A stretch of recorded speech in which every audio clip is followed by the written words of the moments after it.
Welcome. Am I audible? Yes, sir. Yes.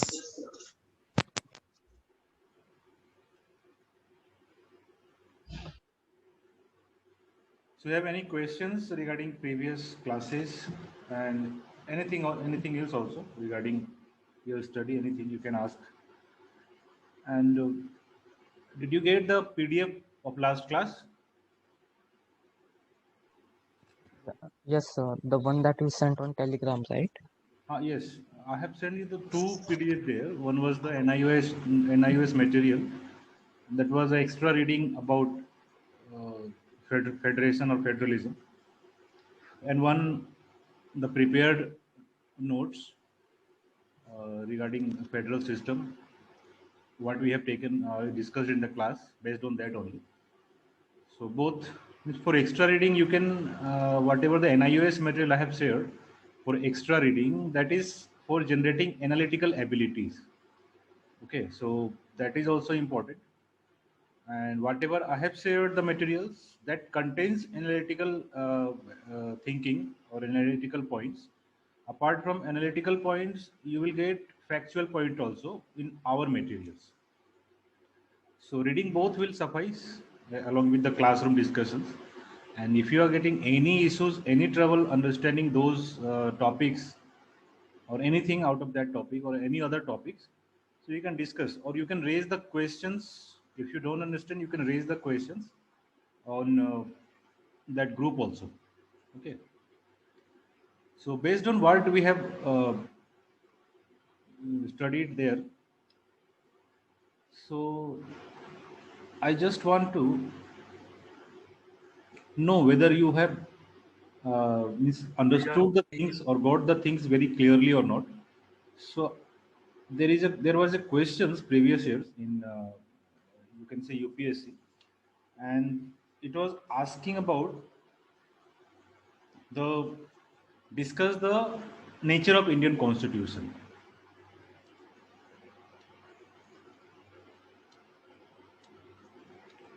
Okay, it was asking about discuss the nature of Indian Constitution. This was of 150 words, and of course, 150 words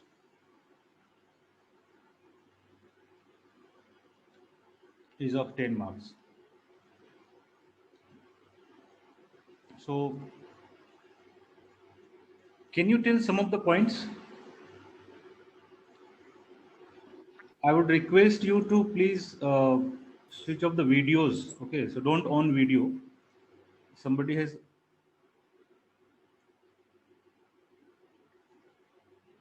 Mukesh Shukla, please. I think your video is on, right? No, video is off. Okay, okay. Okay, no issue. So just tell me some of the points, at least 5 6 points I need. And how will you frame a answer? Means how answer will read on how means from which word you're going to start the answer. Just tell me few points. I'll take 2 3 minutes for this for that. Yes, anyone? Start. Say, please.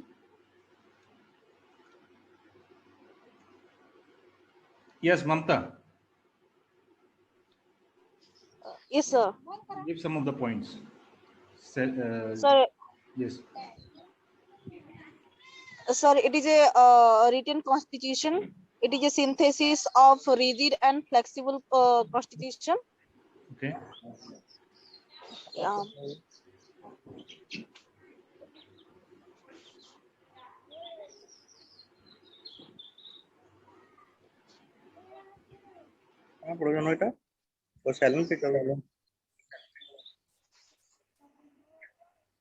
Pranita, can you Sir, give? it has fundamental rights. It carries DPSPs. Oh no, those were those points are salient features. I'm asking about the nature, not the salient features. Salient features we will discuss today. we have discussed about the nature, not the salient features. Salient features we are going to discuss now.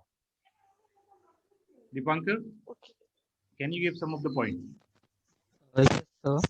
The Indian Constitution is a blend of rigidity and flexibility. It is a it is an also a mixture of unitary and federal structure with a bias towards the unitary portion. Okay. So if you have to write in 150 words, okay, so this remains your task. This is a very simple question. So write in 150 words and post it in the group itself. In the group, in Telegram group, post your answer there. Write 150 word answer of this question. Discuss the nature of Indian Constitution, and that should not exceed 150 words. Okay. I'll check each one of your answer. I'll notify that. I just want to see the language you are using for, and the points, how you are using the points, how you are means amalgamating the points, mugging up with the points, how you are arranging the points sequentially. Everything it needs to be discussed there. So write an answer and post it in the group itself. I'll check it everything about it. Okay, and I'll let you know personally. I'll discuss with you. I'll let you know about the drawbacks and deficiencies in that answer. Okay. So today we will start with the salient feature of Indian Constitution. See, whatever the constitutions are there in the world of every uh, other countries, constitution of every other countries, all constitution all consists of some philosophies, some ideas, and those philosophies and ideas are helpful in managing the day-to-day activities of that nation, of that particular state, right? So in our constitution also, the preamble plays that specific role. We are going to discuss about the preamble also today itself. So preamble plays that specific role of that ideologies, that philosophy. That philosophy discusses that how our constitution is going to benefit our society, our citizens, how the constitution going to benefit, and how the machineries of the government behave with the citizen. That everything is mentioned in the preamble. That shows that it shows the path of the preamble. For example, your parents told you, since you were when you were a small kid or school going kid, so your parents must have told you that okay, stealing is a bad habit and you should not steal anything, you should not lie. Okay, so your parents have told you since beginning, at the time when you started learning, and then at that time you have been fed that okay, you should not lie, you should speak the truth. So that gets fixes in your mind, and you start after that you started behaving accordingly. Okay, no, I won't have to speak the uh, lie, any spreading like any kind of lie. I don't have to steal anything, don't have to hide anything from the parents. So that already gets some place somewhere in your minds, in some corner of your minds, and that reflects in your behavior. In the same way, this preamble and whatever salient features are there, everything, this reflects how we will read the constitution, how we will implement it, and how it will behave. Okay. So starting with the salient features, our constitution is originally it was having 395 articles. Okay. And originally it was having 8 schedule only. 8 schedule, total 8 schedule, 395 article were there, and that article were divided into 22 parts. So our constitution has 22 parts, and it is divided among means part wise. Like part one, it talks about union and its territory. Then we have part two, it talks about citizenship. And then we have part three, it talks about fundamental rights, right? Then we have part 4. It talks about directive principle of state policies. Then we have part 4A. It talks about fundamental duties. So like this, we have various parts, and these parts have been incorporated, like part 1, union and its territory. It is from article 1 to 4. Part 2, citizenship, article 5 to 11. Part 3, 12 to 35. Part 4, 36 to 51. And then part 4A, 51 to, that is 51A itself. Okay. Then 52 means after that union, we have union, then states. So these all are divided among the parts, between, means in parts, and the articles are very specifically the separate, means accordingly the articles are arranged there. Okay. So our constitution is divided into 22 parts containing totally 395 articles at the beginning when it was framed, having 8 schedules. Right now our constitution has more than 470 articles, means amendment happened and more articles have been added in the form of A, B, C, D, or sub clauses and sub clauses. It got added. Right now it is having more than 470 articles and divided among 12 schedules. We have added 4 more schedules in our constitution. And till now, we have gone through 104 Amendment Act. 104 times we have amended our constitution. And the last one, it got amended in the year 2020 for extending the reservation of seats regarding scheduled castes and scheduled tribes in the Lok Sabha and state legislative assembly. So this was the last amendment made in our constitution. Okay. See, our constitution is the longest or the largest written constitution in the world. Bulkiest constitution also, it is being said that it is the bulkiest constitution in the world. So longest constitution. See, our constitution contains 395 articles, right? If we compare the constitution of other countries, if we compare the constitution of other countries like America, so American constitution consists only 7 articles. Are you amazed?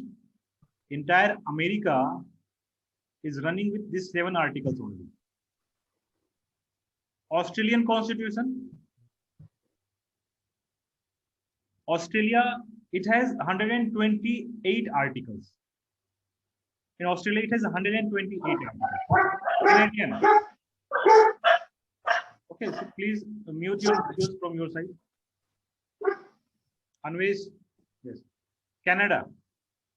If we consider about Canada, Canada had 147 articles. 147 articles. So just consider ours have 395 articles in the beginning itself, and 395 almost right now it has increased more than 470 articles, right? So our constitution is little bit, or you can say the bulkiest constitution in the entire world, whatever the constitution of other nations are there. This longest written constitution we have. Of course, we have longest written constitution, but because why it became longest?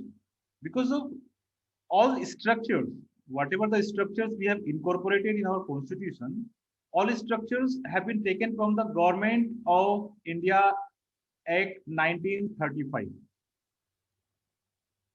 Government of India Act 1935 means major provisions we have incorporated from this only. This act has been enacted in the year 1935. In the year 1935, to govern or to rule upon India by the Britishers. And when we framed our constitution, the major provisions, most of the provisions we incorporated from this act itself. from this act itself. So this act itself was the bulkiest one. This act itself was the bulkiest one, and hence we incorporated more in this, and filtering with our cultural lenses, everything, it got little bit bulkiest, longest. So yes, we have a separate provisions for state and center relationship. We have borrowed several or various constitution, other provisions, different provisions. We have borrowed from constitution of other countries. That's why we got increased more of the articles. We have special or separate provisions for scheduled castes, scheduled tribes, women, children, backward sections, backward regions, tribal areas. So all provisions have been mentioned very separately, very separately. That's why our constitution got the bulkiest one. It contains the detailed list of individual rights, like we have fundamental rights. Fundamental rights empowers the citizen, common citizen, normal citizens to have certain rights, can demand certain rights. And if those rights are not being fulfilled, they can directly approach to Supreme Court or High Court. Directly go to the Supreme Court and High Court to fulfill its own personal rights, fundamental rights. So these provisions have separately been mentioned. So when all these provisions one by one, it will be mentioned, it is very sure, obvious that the constitution is going to be a bulkiest one, and hence our constitution is bulkiest one. So there is no issue in this. We have separate provisions for each and every section of society. We have separate provisions for minorities also, women, children, age-old populations also. We have separate fundamental duties we added separately, right? So all provisions when we have, our constitution is going to be a bit bulkiest one. There is no issue in that. Okay. Next, we have unique blend of rigidity and flexibility. In the previous class, we have said that rigidity, our constitution is not so rigid that we cannot change it. Our constitution is dynamic. Our constitution is dynamic. We have already discussed. It gets or it changes according to the time and situation. Whenever the time comes, the amendment is being brought. Right? Amendment is being brought, and through amendment, various changes are being incorporated according to the circumstances. That's why our constitution is not rigid. Rigid नहीं है. पापा से बोलते हैं मुझे ये खिलौना चाहिए तो चाहिए, ऐसा नहीं है. वही चाहिए तो चाहिए, वो वाला सिस्टम नहीं है. चाहिए तो फिर दूसरा भी लेने से चलेगा, थोड़ा अमेंडमेंट कर लेते हैं, वैसा कर सकते हैं. तो यहाँ पर भी वैसा होता है कि दूसरे खिलौने से भी काम चल सकता है. जस्ट थोड़ा डायनेमिक बन जाते हैं. बचपन में हम डायनेमिक नहीं होते हैं. हमें ये खिलौने चाहिए तो चाहिए, और नहीं अगर नहीं चाहिए, नहीं मिलेगा तो फिर मैं जो करना था वो करेंगे, रोएंगे और घर में तोड़फाड़ भी कर सकते थे बचपन में. So right now it is not allowed. So it is like in the sense dynamic.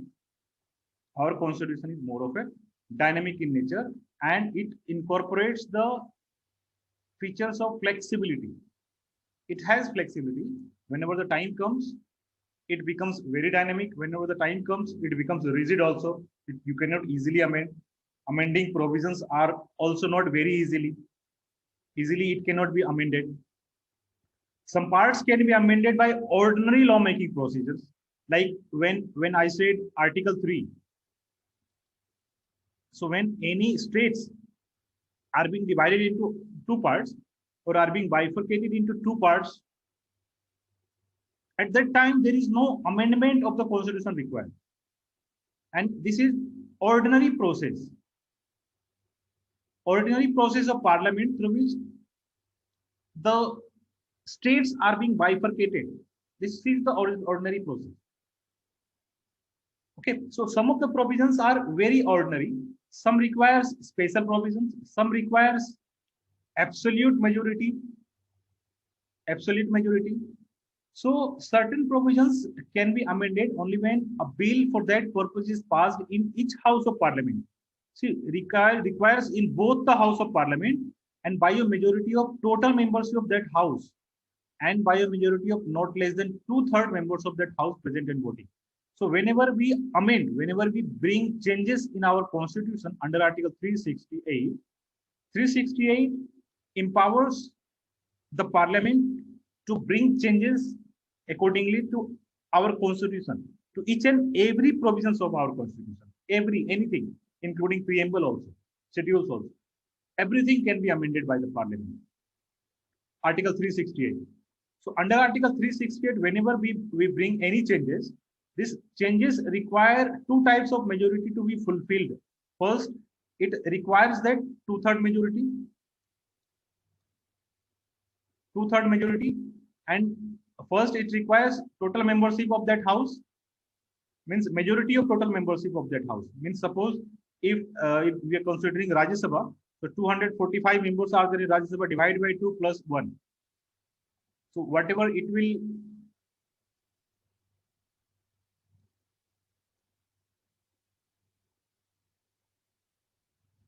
so 123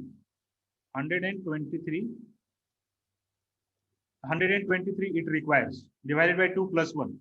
This is very simple majority. Very simple majority it requires.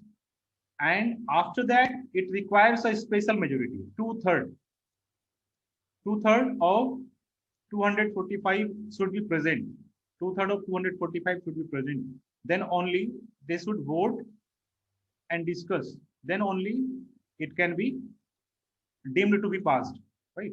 So two-third majority and simple majority both requires in different circumstances.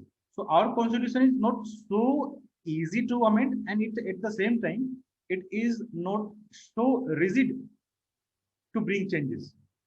And also some of the provisions are there which requires ratification by the states. If we enacted some of the legislation in the parliament, those legislation requires president assent, and after the president assent, some of the states need to be ratified. Then only it becomes the act. So some of the provisions of ratification by the states are also there. President assent is also required to any law to become an act. So we have unique blend of rigidity and flexibility. Nowhere it is being found in any constitution of the world. Then India is a sovereign, socialist, secular, democratic republic.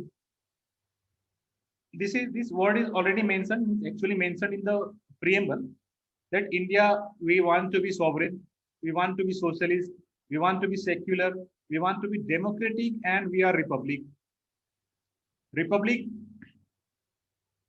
means head of the state. Who is the head of the state?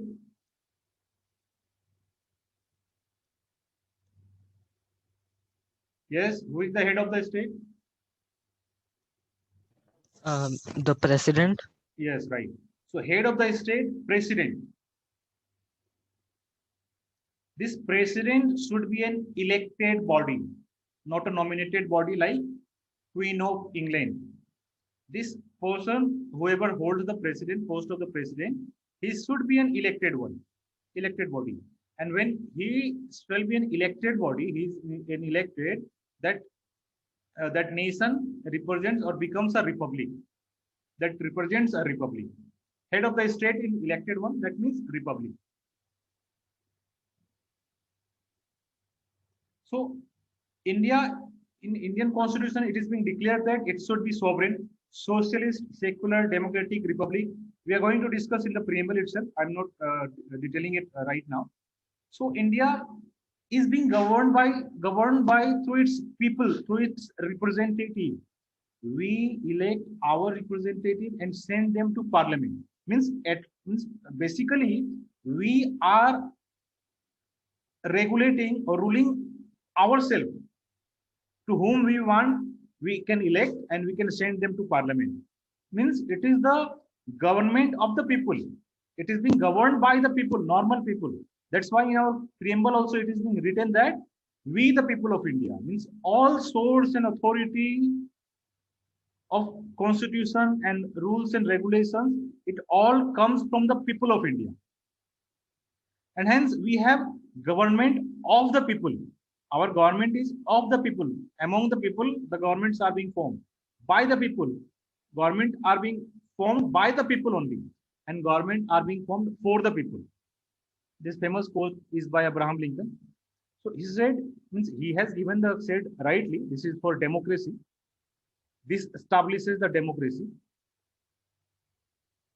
This establishes the democracy. So our government, our system of governance is of the people. People, लोगों का government system है, governance system है. People के, लोगों के द्वारा और लोगों के लिए, मतलब उन्होंने ही बनाया, उनके लिए ही बनाया और अपने लिए ही बनाया. ठीक है. तो system is being framed very differently. Sovereign means, sovereign we have discussed before also, that there is no authority upon us. We are very independent to take all the decisions, and at the same time we are the member of a Commonwealth nation, of the Commonwealth of Nations. See, Commonwealth means what? Britishers ruled almost everywhere in the country, almost everywhere in the country, and wherever they used, they established this Commonwealth of Nations. Means the country they ruled, that country automatically comes into the realm of Commonwealth of Nations. Our India also was the means under the Commonwealth of Nations, and whoever adheres to the Commonwealth nation, or whoever obeys it, it considers the head of the state the Queen of England. The Queen, they consider, different countries are there, they consider Queen of England as their head. Our head of the state is President of India, no doubt in this. But Commonwealth of Nation countries, there are many countries are there who were ruled by the Britishers, and now they are the Commonwealth, they are independent, but still they follow the, or they consider Queen as their head of the state. Now also still. So the considering country considering the Queen as the head of their state is the Commonwealth of Nations. We too are the member of Commonwealth of Nations, but we don't consider Queen. We don't consider Queen as our head of the state. We elect our head of the state ourselves, and at the same time we adhere to the principle of Commonwealth of Nations. Very unique.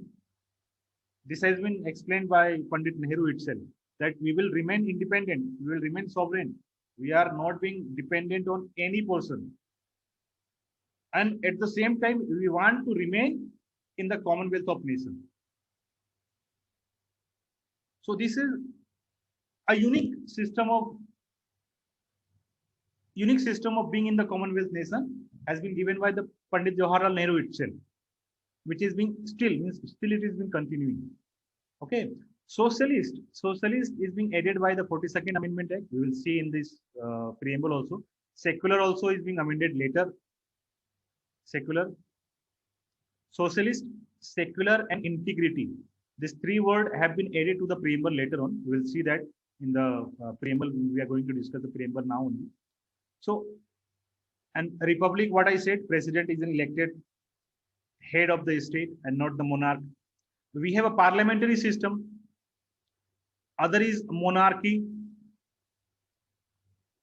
Other is monarchy. Monarchy means kingship.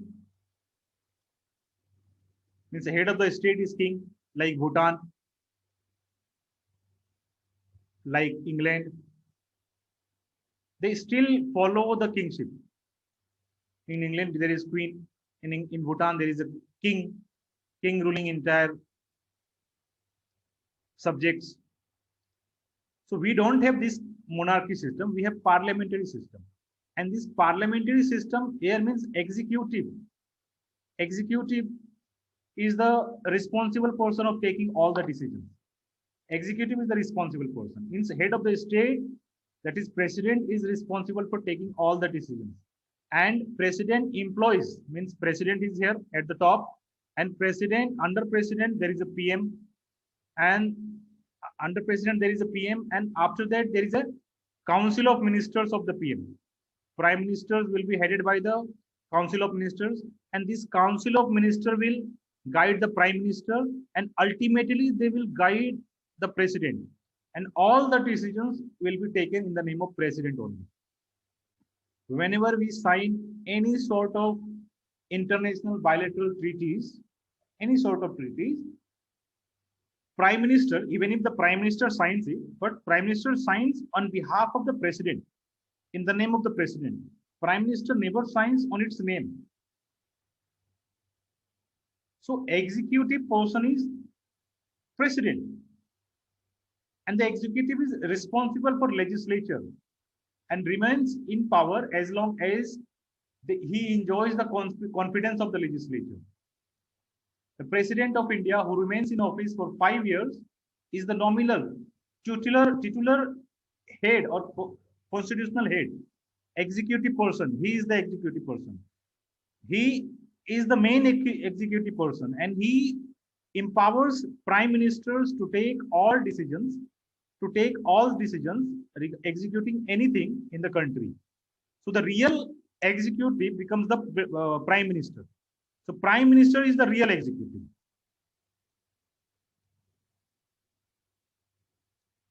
Prime minister is the real executive, but he executes everything in the name of the president only. He executes everything in the name of the president. Then we have single citizenship. Of course, for entire India, we only have the citizenship of India. We do not have the citizenship for state or different separate states. We have citizenship for India only, single citizenship. But people of other countries like United States of America, Australia, they enjoy the citizenship of Union as well as the citizenship of their small provinces, their states. We have single citizenship throughout the country. Then we adopted universal adult franchise, means those whoever of the age of 18 years, they can vote. They have the right to vote, and by voting they can elect their representative. By voting they can elect a representative.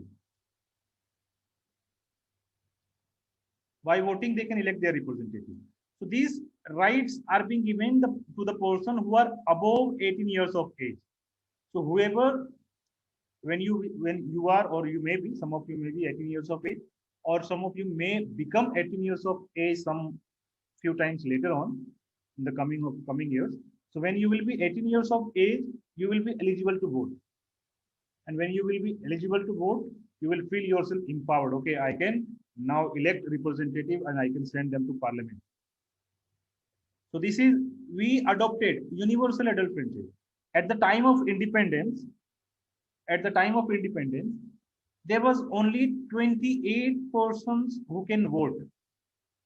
There were 28 persons only of entire population. Only 28 persons were there who can vote. Right now we have universal. Whoever are of 18 years of age, universally, whoever the persons are of 18 years of age, they can vote. They can vote irrespective of his or her gender, irrespective of his or her caste, religion, race, whatever. They can vote. They can vote, and they can, the value of one vote.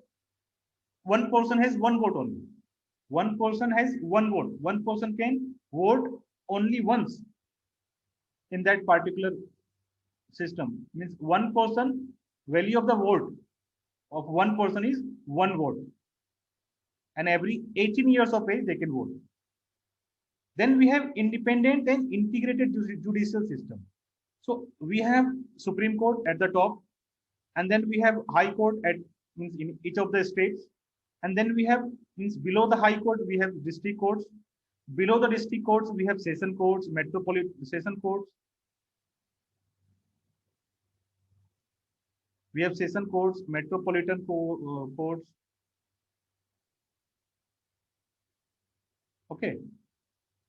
So these are the integrated system of judiciary. Like our judiciary represents the system of pyramid. Our judiciary represents a system of pyramid. See, like this. So there may be many metropolitan courts, session courts, session or metropolitan. Then there may be few district courts, means each district courts. Then there is high courts. One state has one high court, so there is high courts, and above high court there is a Supreme Court, that is apex court of the nation, Supreme Court. So this Supreme Court is independent. This entire judicial system is independent of each other. High court can give verdict of its own. District courts can give verdicts of its own. After the verdict, they can go to the high court, they can appeal to the high courts. After high court, they can go to the Supreme Court.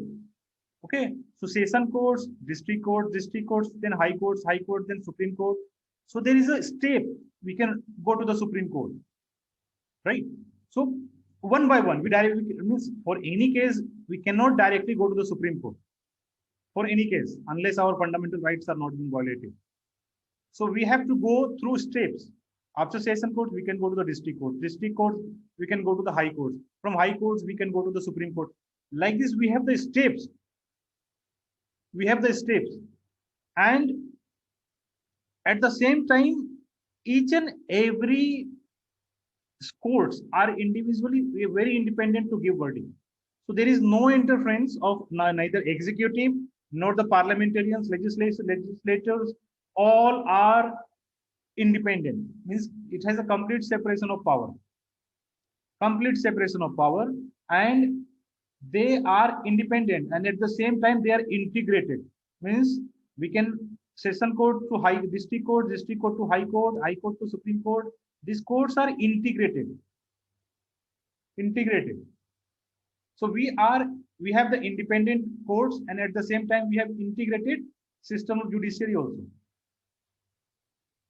Independent and integrated system of judiciary. Right? Did you get this? Then we have fundamental rights, fundamental duties, and directive principle of state policy. See, fundamental rights are some of the rights which are required for being a human being.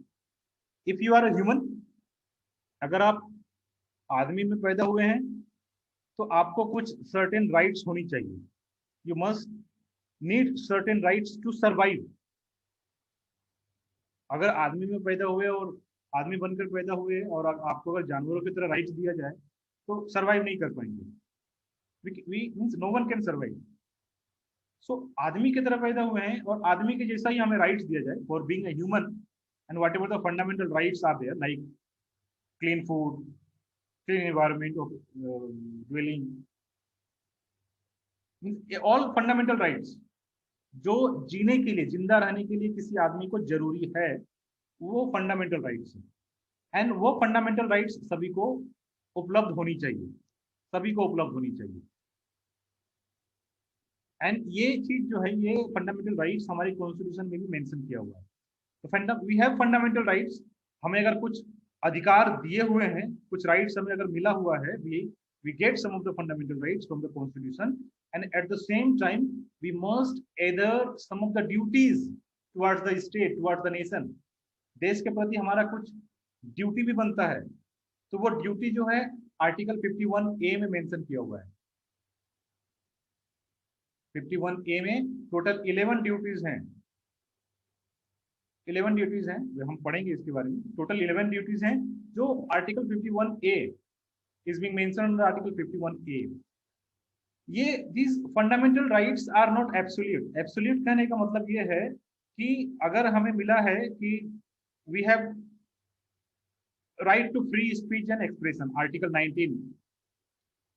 article 19(1) बोलता है right to free speech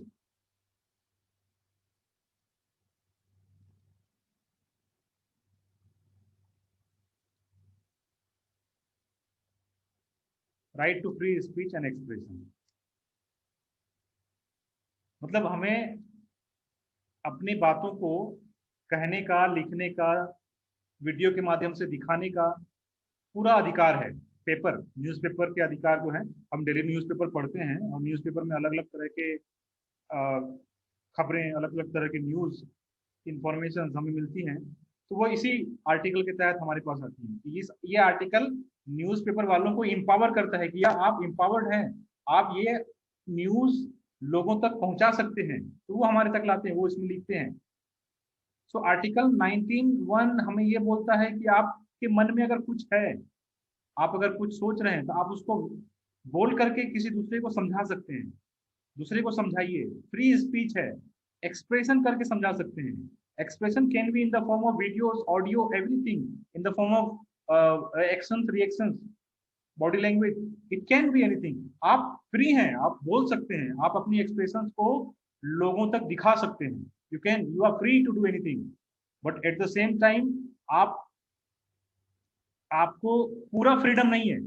आप ऐसा कुछ नहीं बोलेंगे जिससे आपको बोलने से पूरा दंगा के जैसा फैल जाए, राइट हो जाए, या फिर कोई कम्युनिटी में लड़ाई हो जाए, वायलेंस हो जाए, ऐसा कुछ नहीं करेंगे। तो there is some restriction, some restrictions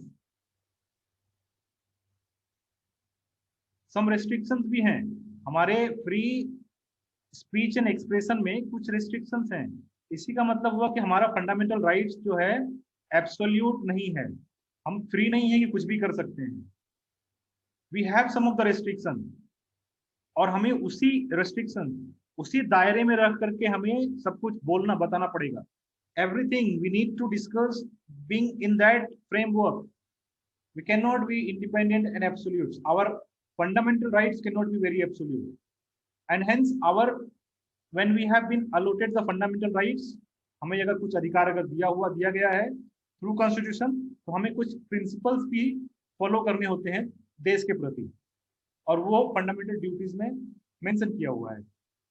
और ये फंडामेंटल राइट्स जो है, अगर हमें फंडामेंटल राइट्स अगर हमें चाहिए, if we want some of the fundamental, our personal fundamental rights to be fulfilled, and if those fundamental rights are not being fulfilled, we can directly approach the Supreme Court. We can directly approach the Supreme Court through Article 32 of this Indian Constitution, or we can directly go to the Supreme Court through Article 226 of Indian Constitution. It mentions directly, means हमें ये छोटे छोटे court से जाने की जरूरत नहीं है।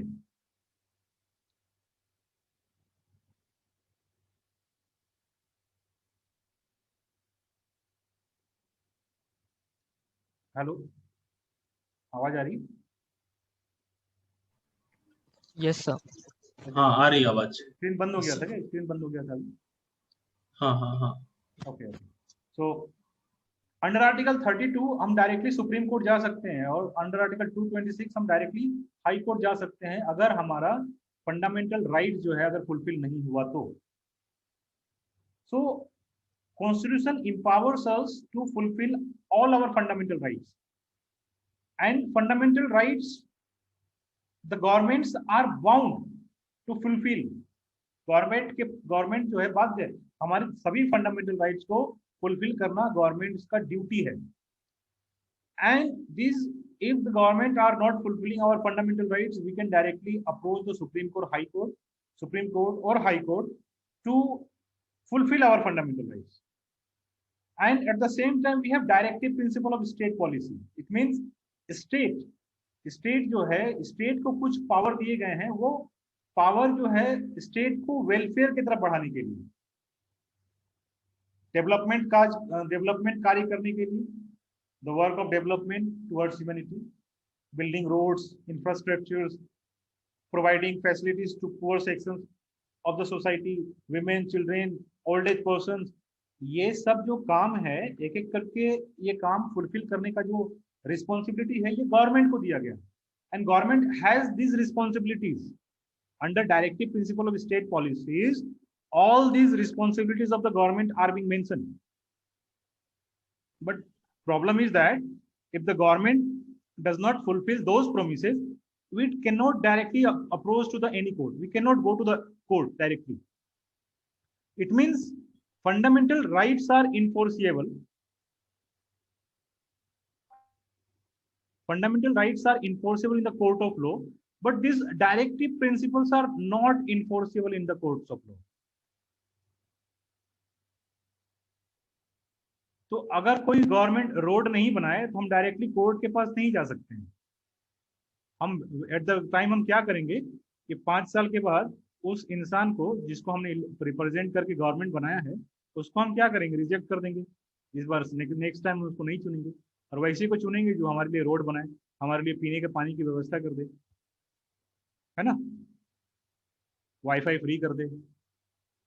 अभी 3 महीने के लिए वाईफाई फ्री हो गया ना, अभी सेंट्रल गवर्नमेंट, मोदी गवर्नमेंट ने किया अभी 3 महीने का वाईफाई फ्री। सो ऐसे गवर्नमेंट को चुनकर लाएंगे हम बार बार। सो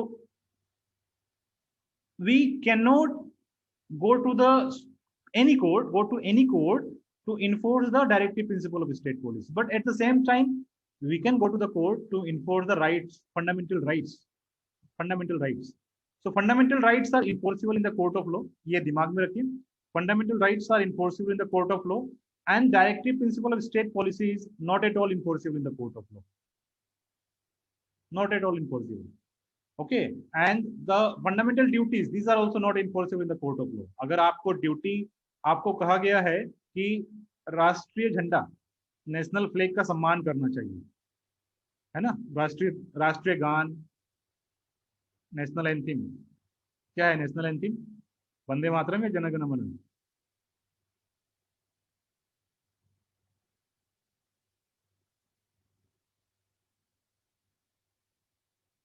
अरे बोलो, यू हैव टू रिप्लाई।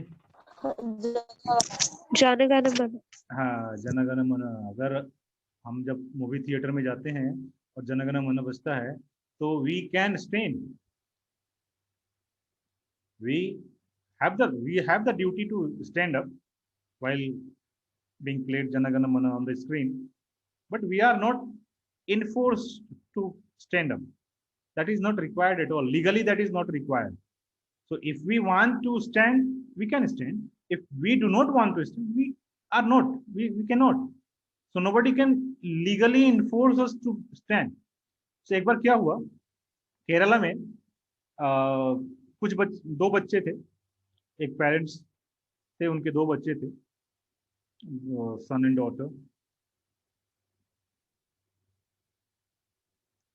ये स्कूल जाते थे और स्कूल में प्रेयर जो होती है, प्रेयर में जनगण मन प्रेयर में गाया जा रहा था।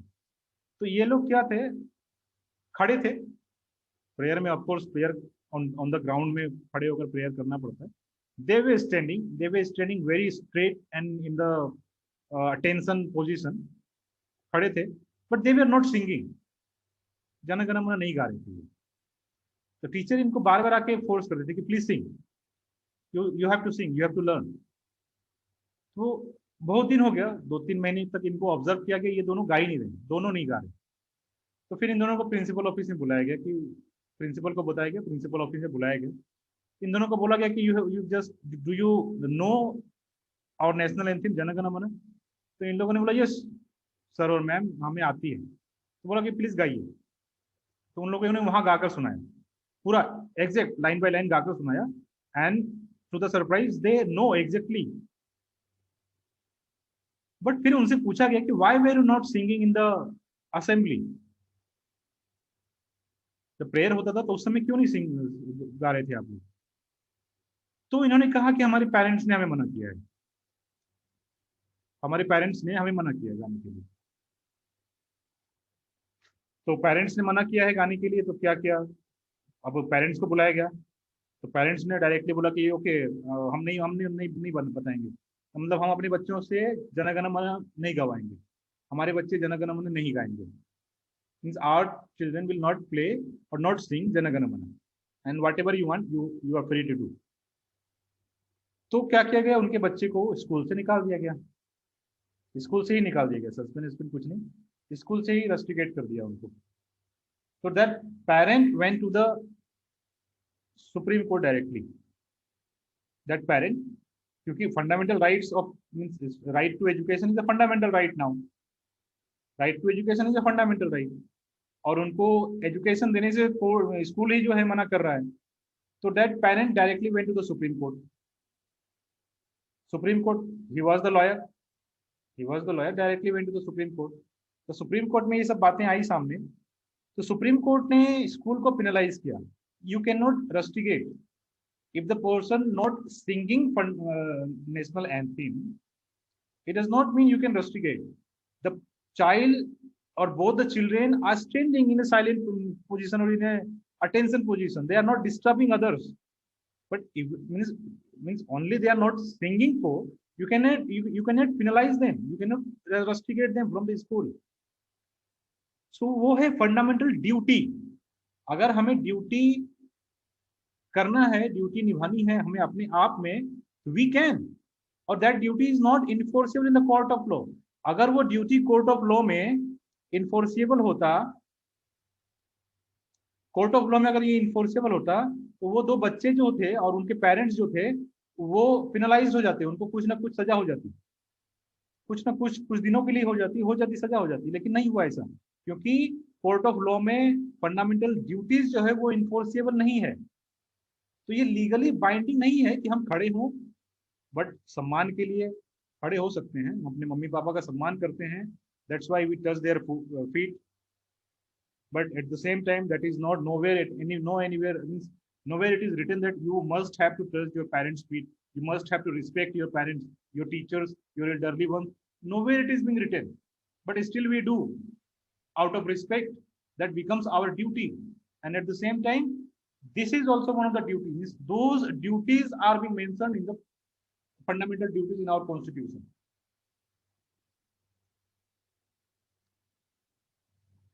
Right? So at the next we have federation with strong centralizing tendency. We are federal. Means हमारे पास उस दिन भी डिस्कस किए थे.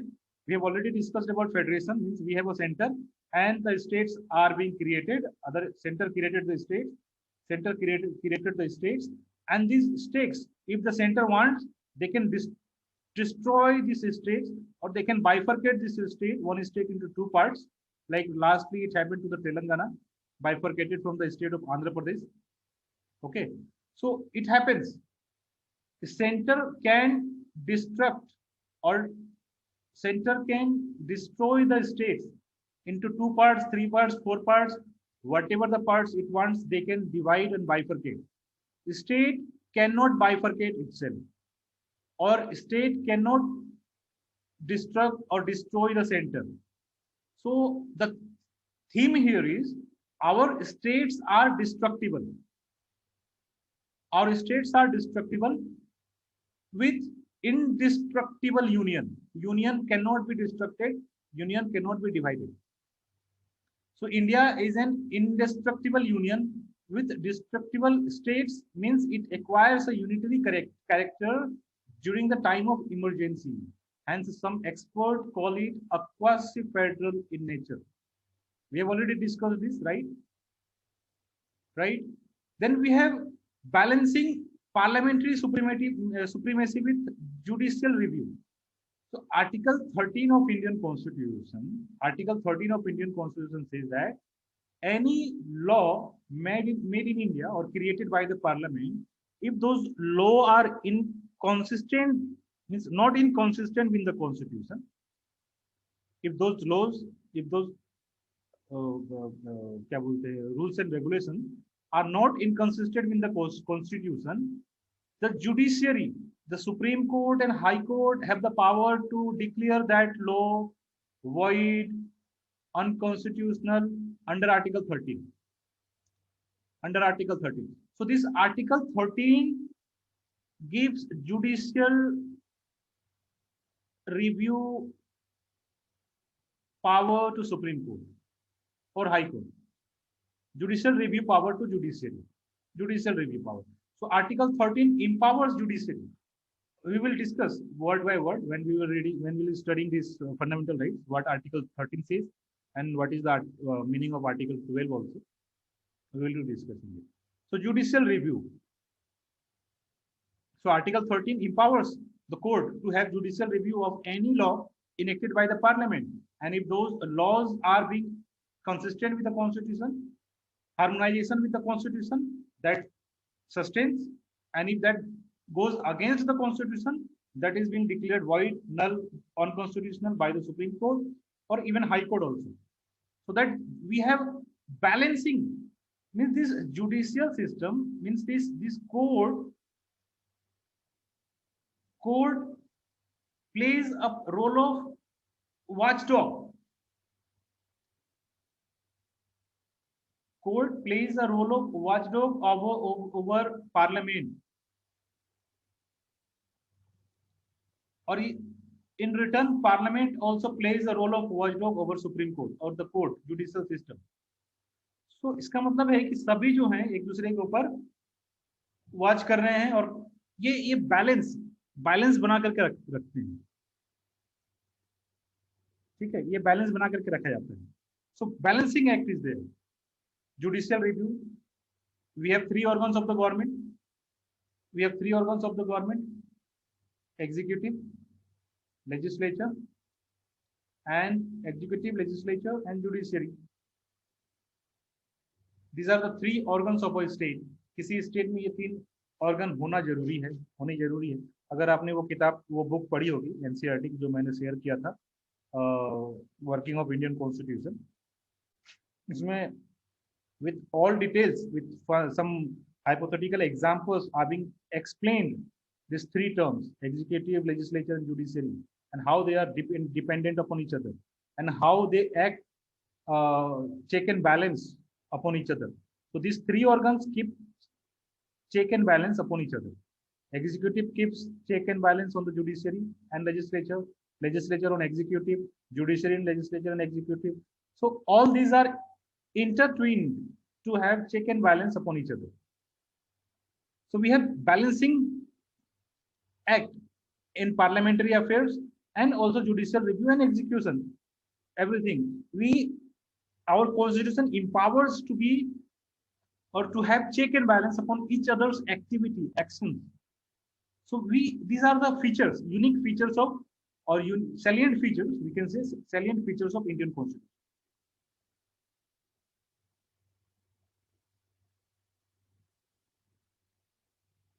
Next, suppose our constitution, just now some of the points we gave, that our constitution is a borrowed provisions from different constitution of the world, right? तो हमारे अलग अलग स्टेट के जो कॉन्स्टिट्यूशन है वहां से हमने बहुत सारे प्रोविजंस को बोरो किए, बहुत सारे प्रोविजंस को हमने उठाया है और अपने कॉन्स्टिट्यूशन में डाला है. तो what are the various sources?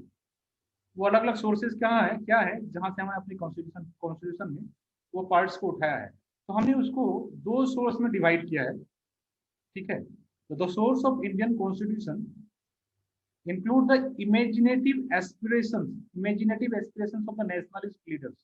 तो जो नेशनलिस्ट लीडर्स थे उन्होंने इमेजिन किया होगा कि ऐसा होगा, हम ऐसा, जब इंडिपेंडेंस से पहले ही, इंडिया इंडिपेंडेंस होने के पहले ही उन्होंने एज्यूम किया होगा कि हम ऐसा इंडिया बनाएंगे, will make India in this way, will make India go in this way, हम ऐसा इंडिया बनाएंगे, वैसा इंडिया बनाएंगे. They have thought upon, they have imagined upon, that becomes seminal source. उन्होंने जैसा सोचा होगा और जो बेसिक डॉक्यूमेंट्स उठाए होंगे जैसे government of India act 1935, so these are the seminal source. These are the seminal source, means this source empowers to be enforced later on. So वैसे सोर्स भी हैं. तो कॉन्स्टिट्यूएंट असेंबली में जो डिबेट हुए थे, drawn from the cabinet mission plan, having members including distinguished lawyers, intellectuals, patriots, who took 2 years, 11 months and 18 days to prepare the constitution. तो क्या आप सोच रहे हैं कि ये 2 साल 11 महीने और 18 दिन जो कॉन्स्टिट्यूशन बनाने में लगा, वो क्या आप सिर्फ बैठ करके सिर्फ कॉन्स्टिट्यूशन लिखे होंगे? नहीं, उन्होंने एक एक प्रोविजंस को लिखा और एक एक प्रोविजंस को डिस्कस किया है in front of all members of the parliament. सभी प्रेजेंट थे और सभी मेंबर्स के सामने पूरा एक्टिवली पार्टिसिपेट करके उन्होंने डिबेट एंड डिस्कशन किया है. Each and every article, each and every provisions they discussed upon, and then after that only they incorporated. After the discussion only they incorporated.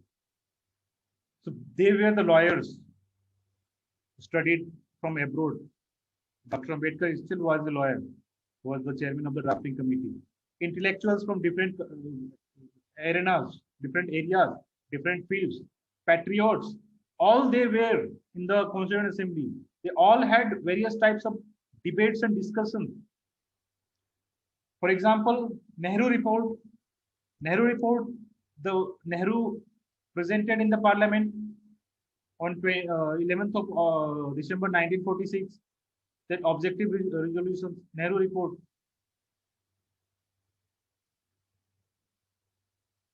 Sorry, objective resolution presented by Nehru, Jawaharlal Nehru, that becomes preamble today. So whatever the preamble reads, it was already mentioned in the objective resolution presented by Jawaharlal Nehru. And Nehru report presented by father of Jawaharlal Nehru, Motilal Nehru, to boycott Simon Commission and made recommendation for the desired constitutional setup for India. This was being adhered by the, means obeyed by the people, population. Grant of umpire, हमें umpire चाहिए. ये objective Nehru report में ये था. Grant of umpire, give us the empire. We will rule ourselves. Creation of a federal structure of India for India. Bicameralism at the center. Bicameralism means दो house, upper house and lower house. Lok Sabha and Rajya Sabha centre में होनी चाहिए. Parliament and responsible government in the provinces. जो state, छोटे छोटे states हैं, उनमें parliamentary system होनी चाहिए, रिस्पॉन्सिबल गवर्नमेंट होनी चाहिए, गारंटी ऑफ फंडामेंटल राइट्स होनी चाहिए, establishment of supreme court and final court of appeal. ये हमें चाहिए. ये नेहरू रिपोर्ट इन्होंने पंडित मोतीलाल नेहरू ने प्रेजेंट किया था, वो Nehru report. This also is the seminal source. यहाँ से भी बहुत सारे फैक्ट्स उठाए गए हैं, जैसे गारंटी ऑफ फंडामेंटल राइट्स हमें यहाँ से मिला है. Bicameralism of centre, even some of the states है bicameral legislative system. Supreme court, court of appeal हमारे पास है, सभी हैं. तो ये यहाँ से भी कुछ कुछ सोर्सेस हैं. This is also a seminal source. Objective resolution passed by Pandit Jawaharlal Nehru. This is also a seminal source which has been mentioned in the preamble of India. Already mentioned. Preamble of India says how our India to be. Then Government of India Act, maximum provisions we have borrowed from the Government of India Act 1935, like a federal setup, distribution of powers, provincial autonomy, office of governor, bicameral legislature. These all we borrowed from the Government of India Act 1935. Presidents or governors power to issue ordinances under Article 123. Right? President can issue ordinance. Even the governors can issue ordinance. The structure of the Supreme Court, how the Supreme Court will be, how it will function. So these are the seminal source. Some of the sources are there who are the seminal source which we borrowed from and incorporated in our constitution while framing our constitution. Apart from seminal source, we have some of the external source. We have borrowed some of the provisions in our constitution from some external source. Like directive principles, we borrowed from Irish constitution, the constitution of Ireland. Directive principle of state policy, we have borrowed from the constitution of Ireland. Parliamentary form of government and privileges in parliament, we have borrowed from British constitution. Fundamental rights, supremacy of the court, Supreme Court, post of vice president, we borrowed from Constitution of America. Federal system, we have already discussed the federal system. Union state relations and distribution of power, we borrowed from Canadian Constitution.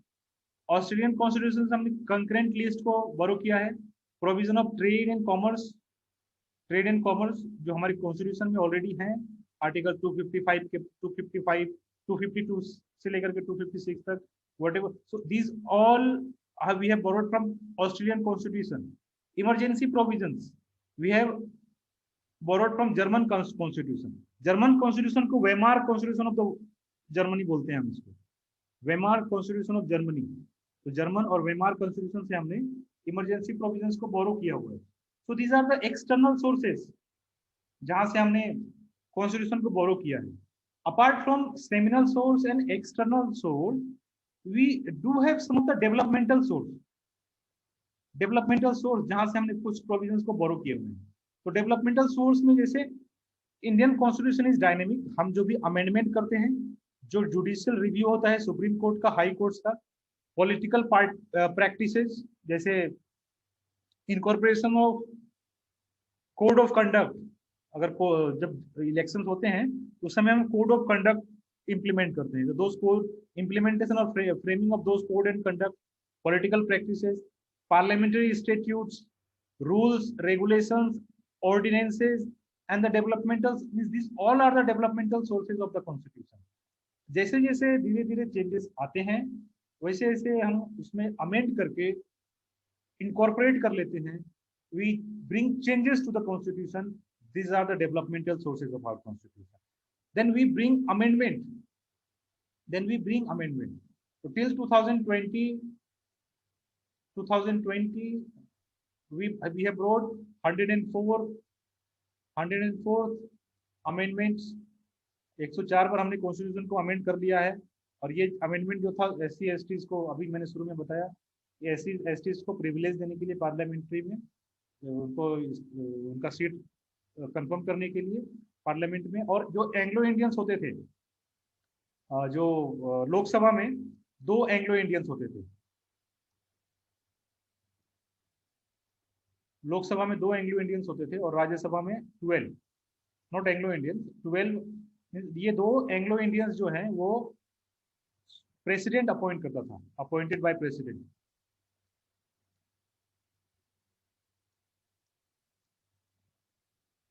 बस इनको election लड़ने की कोई जरूरत नहीं है, जीतने की कोई जरूरत नहीं है.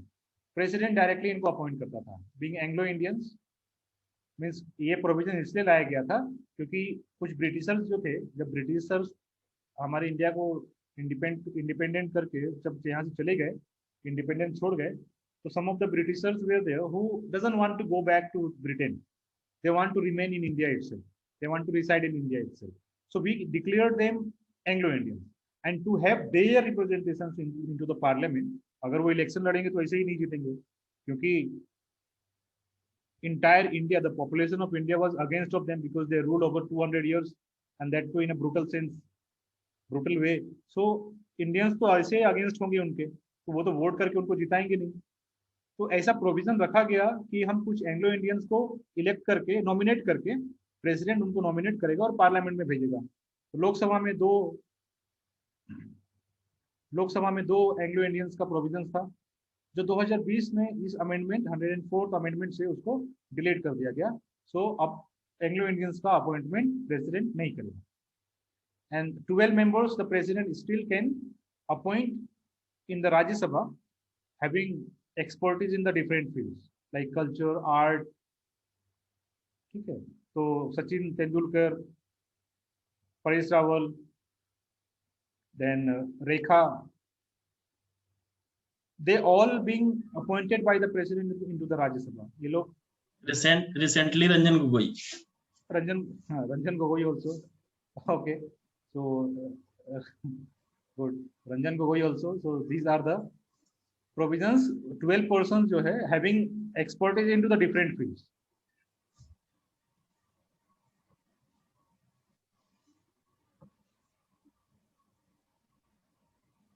So having expertise into the different fields. So ये education, art, कुछ भी fields हो सकते हैं, public affairs, public issues.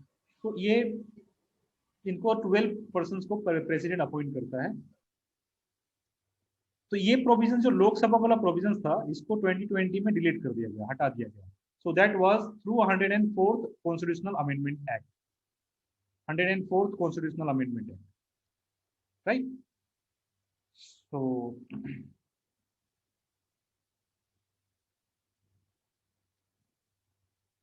other we have judicial decisions. तो जुडिशियल मतलब हम जो डेवलपमेंटल सोर्सेज में मानते हैं उसमें जुडिशियल डिसीजंस भी आता है कि जैसे जैसे हमने कॉन्स्टिट्यूशन को अमेंड किया, we amended our constitution, we brought various changes, and similarly the Supreme Court had a review over those changes, and Supreme Court given judgments over those changes, and as those changes become act in itself. So like we have cases like A.K. Gopalan versus State of Madras, then Champakam versus State of Madras, Golaknath, IC Golaknath versus State of Punjab case, then Kesavananda Bharti. This is a land very crucial or very important case Keshav Bharati case, यहाँ पर ही जो है Supreme court ने एक term point किया जो है basic structure. Basic structure, और सुप्रीम कोर्ट ने कहा कि अगर कॉन्स्टिट्यूशन को चेंज करना है आप करो। Parliament, supreme court allowed parliament to bring changes and amendment to the constitution. Supreme Court said you are free to change any provisions of the constitution, but keep in mind that the basic structure of the constitution should not be destroyed. Basic structure of the constitution should not be taken away. So Supreme Court, ये court invention है. Basic structure is a court invention. It has basic structure thing is nowhere mentioned in our constitution. कहीं भी हमारे constitution में mention नहीं किया गया है. तो फिर सुप्रीम कोर्ट से पूछा गया कि what do you mean by basic structure. So everyone asked, if you are saying basic structure of the constitution should not be destroyed, should not be taken away, so what is the basic structure? Supreme Court did not reply what is basic structure, but same time the Supreme Court gave various decisions. Those decisions are being considered as a basic structure. Those decisions, okay, those decisions are being considered basic structure. So these are the developmental sources we have. Developmental sources we incorporated in our constitution, means to bring changes in our constitution, we incorporate these changes. Then we have parliamentary statutes. Parliament time to time go through the process mentioned in the constitution, and they furnishes detailed of the various articles which are considered as constitutional law, and those law provides information about the constitution. So these are the parliamentary constitutes when parliament discusses about a specific laws and regulations and brings a separate law according to the constitution as a constitutional laws, and those laws are also the developmental sources. Then we have commentaries and constitutional commentaries of constitutional experts. हम अभी पढ़ते हैं ना, किताबें पढ़ते हैं, ये M Laxmikant का किताब पढ़ते हैं, right? M. Lakshmikant is also being considered as a constitutional expert. But apart from M. Lakshmikant, we have some others who are the constitutional expert, like Sir Ivor Jennings उसको बोलते हैं, Gladhill, Alexandroid, D.D. Basu का किताब बहुत famous है, पालकी वाला इनका भी किताब बहुत ही फेमस है, V.N. शुक्ला इनका भी किताब जो कॉन्स्टिट्यूशन का बुक है एनालिटिकल वे में लिखा है उन्होंने, बहुत ही फेमस है उनका किताब, तो लोग उनको भी पढ़ते हैं. So they are the constitutional experts. So whatever the view they present, the constitutional frameworks or the legislatures very effectively consider their view. Very effectively. They directly cannot incorporate their ideas and their suggestions. But yes, their ideas and their suggestions are kept in mind while framing the constitution or while amending the laws and regulations. Anna Hazare, याद है?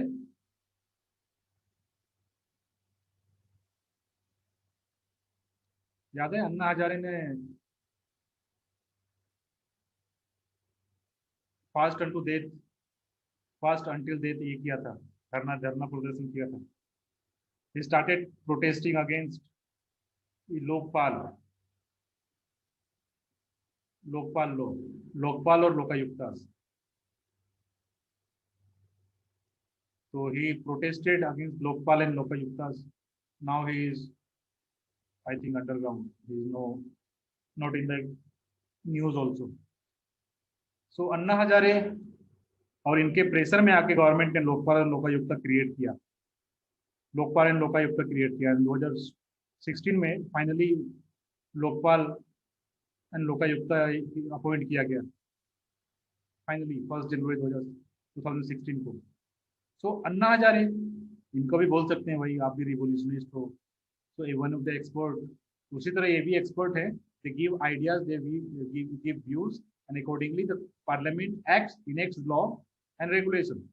Apart from that, other rules and regulations which are being brought for smooth functioning of the government or the system of governance, like ordinances, president, whenever the houses of parliament are not in session and any emergency acts needs to be created and declared, तो ये government, ये president क्या करता है, एक ordinance निकाल देता है. President under article 123 under article 123 president एक ऑर्डर निकाल के बोलता है कि okay this becomes a law and now you can either do. और वो वैसे लॉ जो होते हैं जो प्रेसिडेंट निकालता है वो 6 महीने तक वैलिड होता है, और 6 महीने के बाद फिर प्रेसिडेंट उसको फिर से 6 महीने के लिए एक्सटेंड कर सकता है, बट 6 महीने से ज्यादा नहीं करेगा एक बार में।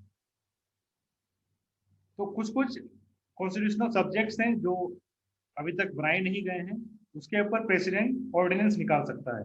तो ये rules regulations and ordinances, these rules and regulations and including ordinances, these are also the developmental sources of our constitution. Then constitutional practices, we have certain practice for detail, means most detail in the world. Our constitution is most, everything is being written in the constitution. Everything, how we act, how parliamentarians should act, how they will be elected, how the judges will be elected in the High Court and Supreme Court, how Comptroller and Auditor General, even the members of UPSC, you are preparing for UPSC, the members and the chairmen of UPSC and other constitutional bodies, how they will be elected, how they will be appointed, everything, what oath they will take, everything is been mentioned in our constitution. So ये constitutional practices, इनको बोलते हैं certain constitutional practices which are also the developmental source of our constitution. जैसे हम उसका अगर कुछ examples लेते हैं developmental source का, that the central government takes beforehand the advice of the state government in the appointment of its governor. Central government अगर state में गवर्नर को अपॉइंट करती है तो स्टेट गवर्नमेंट से एडवाइस लेती है, बट वो एडवाइस जो है सेंट्रल गवर्नमेंट पे बाउंडेशन नहीं है. Central government even if the person says okay we don't want this person to be appointed as the governor in our state, still the center can appoint, but takes some sort of advice. It takes governor can be recalled by central government on the advice of state government concerned. ये provision है. These provisions are there in the constitution that when state government says we don't want this special, this particular person is our governor, so this governor can be recalled by the center. Governor can be recalled by the center. These are the provisions mentioned in our constitution. Governor should not belong to that state to which he is being appointed. This is also a constitutional practice. Law Commission ने ये practice दिया है. Okay, so बोलता है अगर महाराष्ट्र का governor है, who is the governor of Maharashtra? Question arises.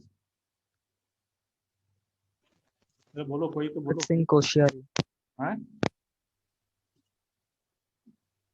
Maharashtra का गवर्नर कौन है? भगत सिंह कोश्यारी. अरे किसी को भी याद नहीं है. It's Bhagat Singh Koshyari. Koshyari. Okay. So yes, Bhagat Singh Koshyari. So this governor should not belong to Maharashtra. वो महाराष्ट्र नहीं है. Koshyari is not from Maharashtra. Right? So this is a constitutional provision that the governor will not belong to the state in which he is being or he is going to be appointed. उस state से belong नहीं करेगा. One of the judges of the Supreme Court must belong to minority community. ये constitutional practice है. One of the judges must belong to minority community. The senior most judge of the Supreme Court should be appointed as the Chief Justice of India. Senior most judge, जो senior most judge हैं, he should be appointed as the Chief Justice of India. The leader of the majority party in the Lok Sabha to be appointed as the opposition leader, or majority party means largest majority to be appointed as the prime minister, and the second largest majority उसके leader को opposition leader बनाया जाएगा.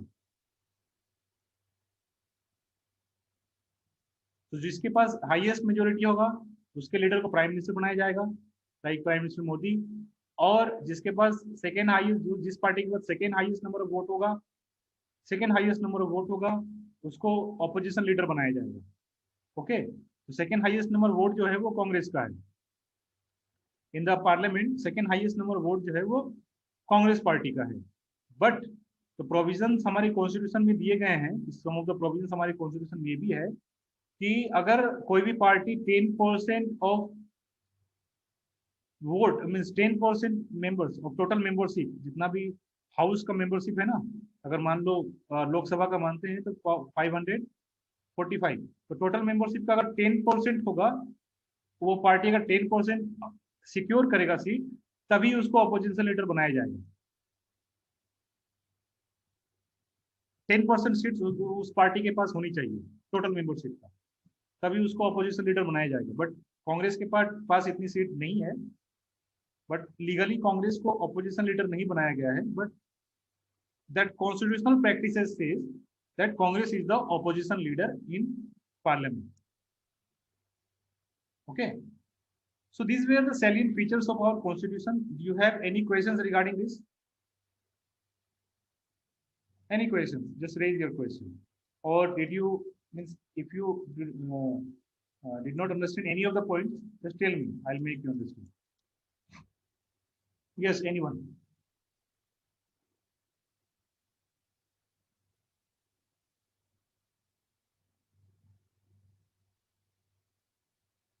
No questions, I think. No questions. Dayanidhi, Dipankar, you have any questions? Anvesh?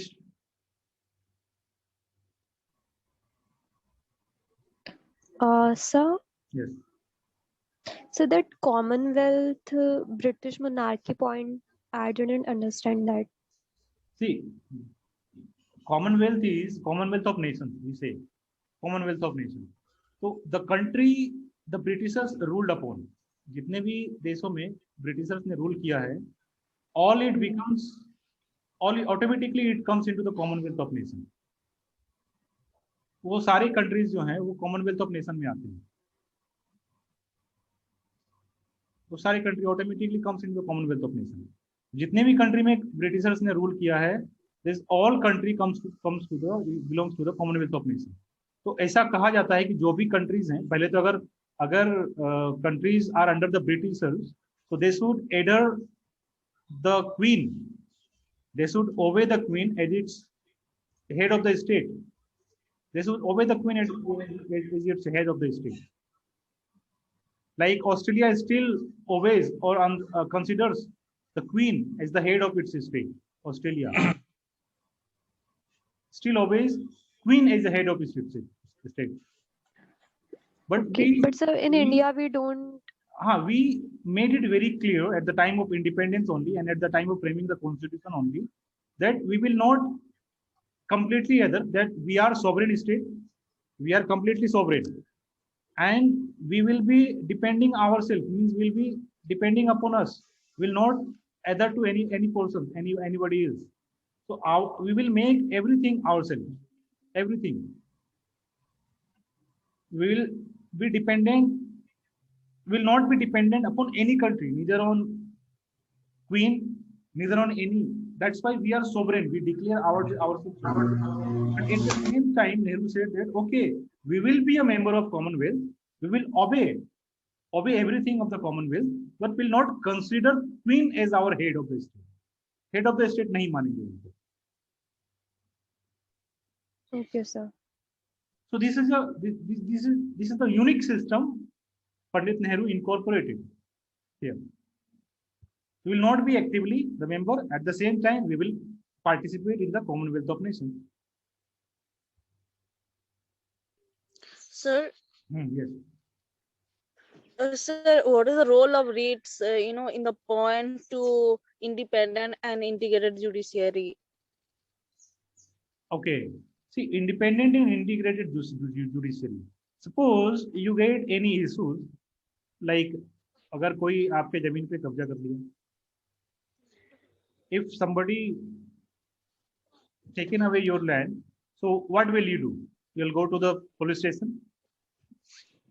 Yes, sir. You will go to the nearest police station. You will register a case, like somebody has acquired or somebody has imposed upon our land and taken away some of the land, and they are striding there.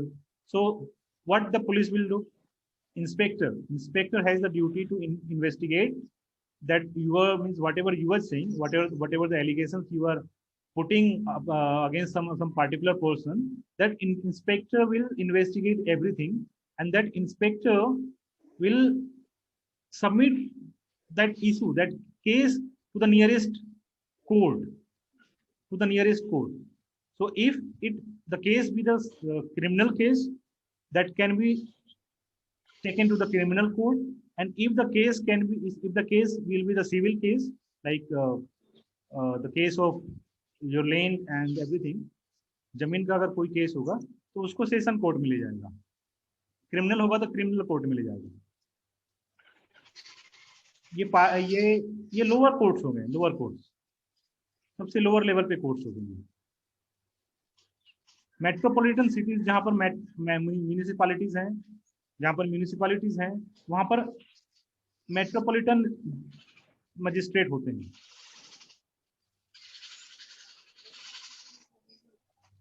Metropolitan magistrate होते हैं। तो ये छोटे मोटे case को उनके पास लेकर जाया जाता है, क्योंकि somebody has encroached upon the land of some person, so please look after it and please investigate everything and please give the verdict upon the land belongs to whom। तो इन्होंने एक वर्डिक्ट दिया, इधर मेट्रोपॉलिटन कोर्ट और session court ने एक verdict दिया, okay this land belongs to, suppose this land is originally of person A and the B has done encroachment. तो सेशन कोर्ट ने कहा कि नहीं, this land belongs to B.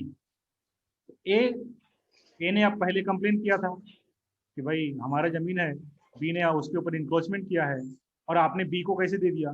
तो सेशन कोर्ट जो है उससे सेटिस्फाई नहीं, मतलब ए जो है सेशन कोर्ट के वर्डिक्ट से सेटिस्फाई नहीं है। तो ए क्या करेगा, डिस्ट्रिक्ट कोर्ट चला जाएगा। ए क्या करेगा, डिस्ट्रिक्ट कोर्ट में चला जाएगा। तो हर स्टेट के हर डिस्ट्रिक्ट में एक एक कोर्ट होता है, तो उसके जो डिस्ट्रिक्ट होंगे, उस पार्टिकुलर डिस्ट्रिक्ट के जो कोर्ट होंगे, वो वहां पर जाकर के ए जो है वहां जाकर के अपील करेगा कि this is the verdict of the session court and the land originally belongs to me but the session court has allotted the land to the B। तो A will go to the district court, appeal करेगा district court में। District court will take the matter in very detail, पूरा detail करेगा। यहाँ भी district court जो है यहाँ पे सारा डिसीजन दे करके बता दिया कि the land belongs to B, whatever जो इन्वेस्टिगेट किया वो बता दिया land belongs to B but the originally land belongs to A. यहाँ पर भी क्या हुआ, A is not satisfied with the verdict of district court.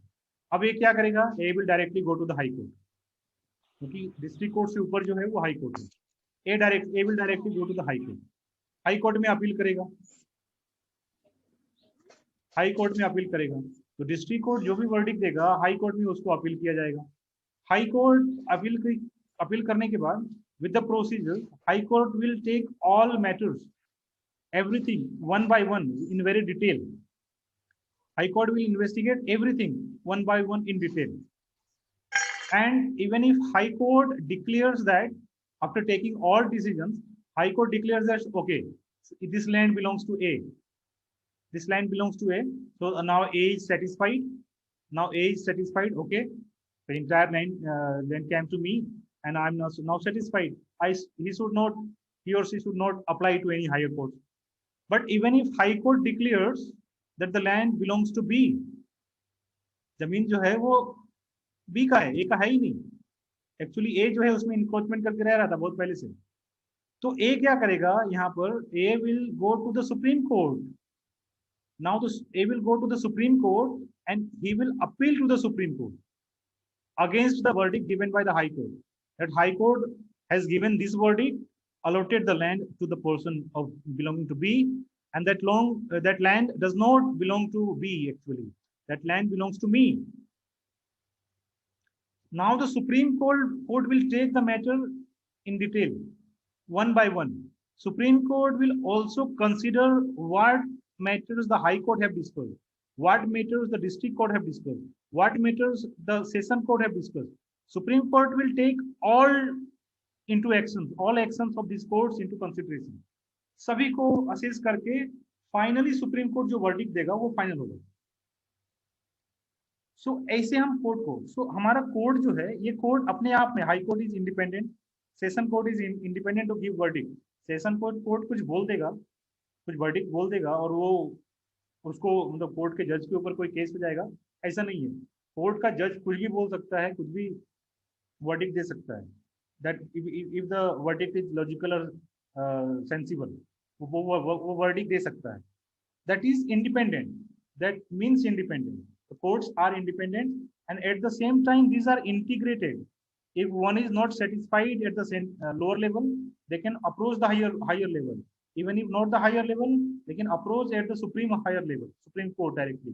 So this is the integrated judicial system.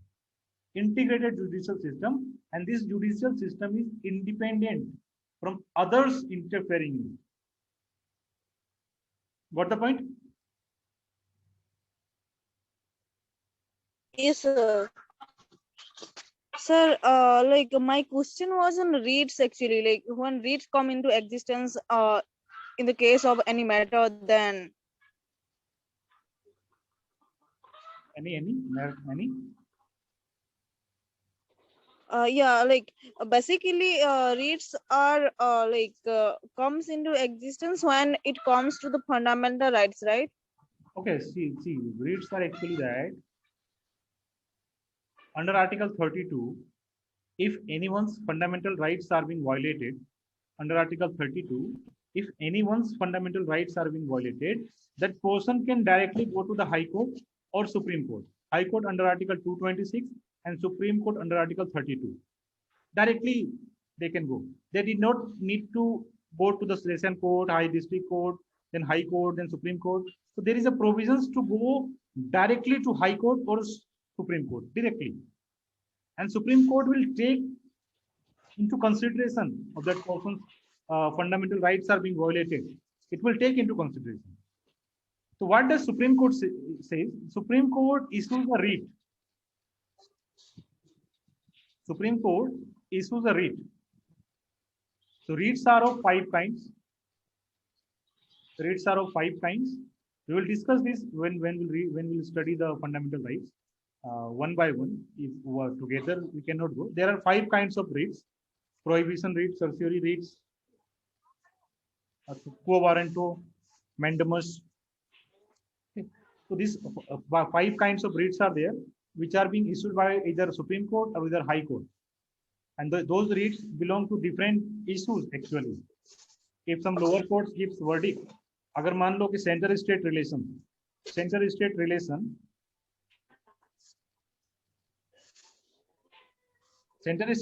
जो है ये बेसिक डोमेन है सुप्रीम कोर्ट का.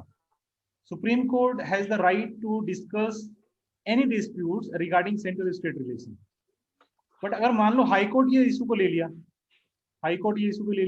कि अगर 2 स्टेट के बीच में डिस्प्यूट हो रहा है, महाराष्ट्र और कर्नाटका के बीच में डिस्प्यूट हो रहा है कुछ जगह के लिए, तो महाराष्ट्र का हाई कोर्ट ने एक डिसीजन ले लिया. ओके, तो ये सुप्रीम कोर्ट एक्चुअली ओरिजिनली ये जुरिस्डिक्शन आता है सुप्रीम कोर्ट के पास, और वो महाराष्ट्र का हाई कोर्ट अगर डिस्कस कर रहा है वो जुरिस्डिक्शन, तो Supreme Court Maharashtra high court को बोलेगा, ये रीट इशू करके बोलेगा कि that subject does not belong to you, that is not your authority. What is your authority to discuss those laws and those subjects?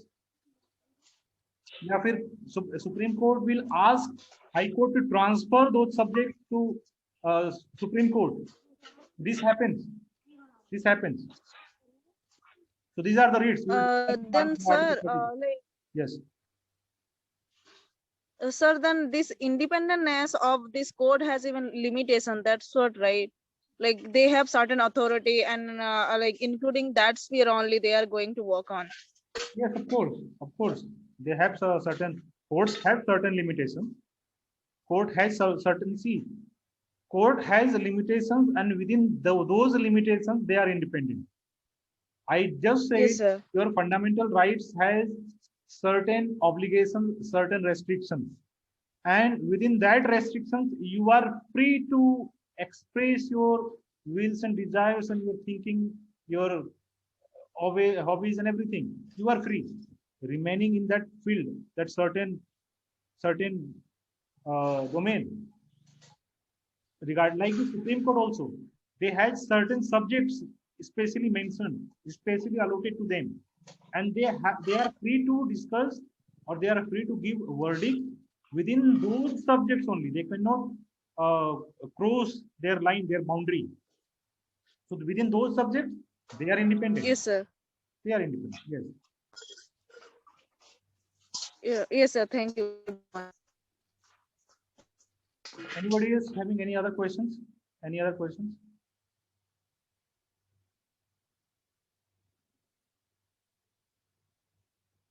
So I think today's it's 12:40, 41. So I'll not continue the preamble. I'll continue the preamble day after tomorrow. So the next class will be on 7th June, 11 a.m. 11 a.m. where we'll be discussing everything about preambles, whatever you know about the preambles. And I just gave the question, one question. You just write the answer and submit the answer in the group itself. Okay. Submit the answer in the group itself. One more questions I'll be giving. One more question. Just consider answering these questions. Okay. Means I'm asking the questions from the previous year's UPSC main. Okay. So consider it very seriously. Even if you don't, I mean, so if you are not thinking of writing, write some of the points, at least some of the points, so that at least you will be easy to write answers while you will be in the examination hall.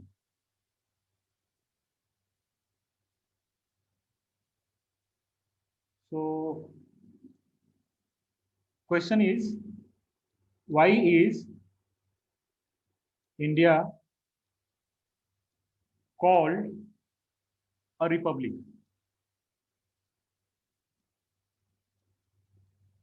This you have to write in 20 words.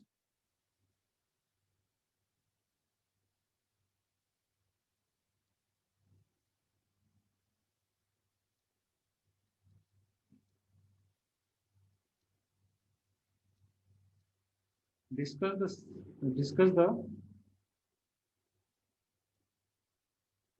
nature of Indian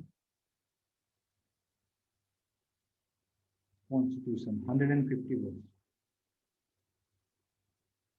Discuss the nature of Indian Constitution. 150 words.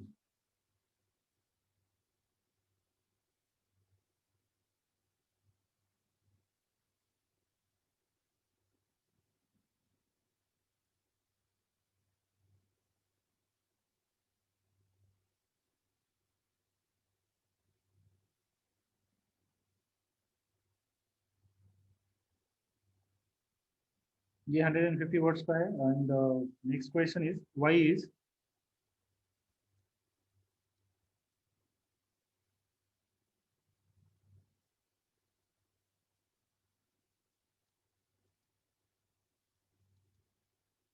the Indian Constitution called quasi-federal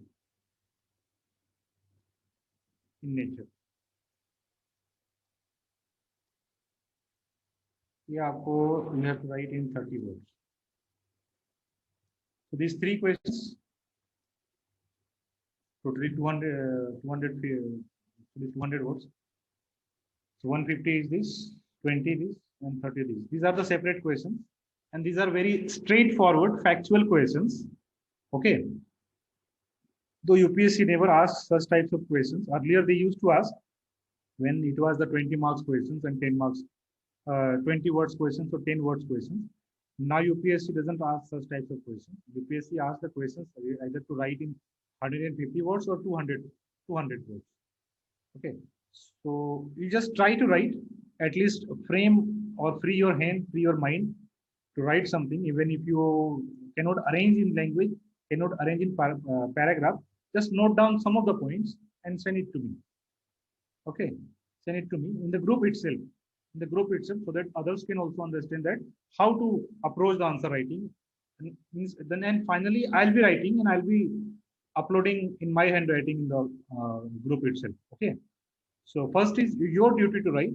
You just write it and submit it. And remember that no answer is perfect.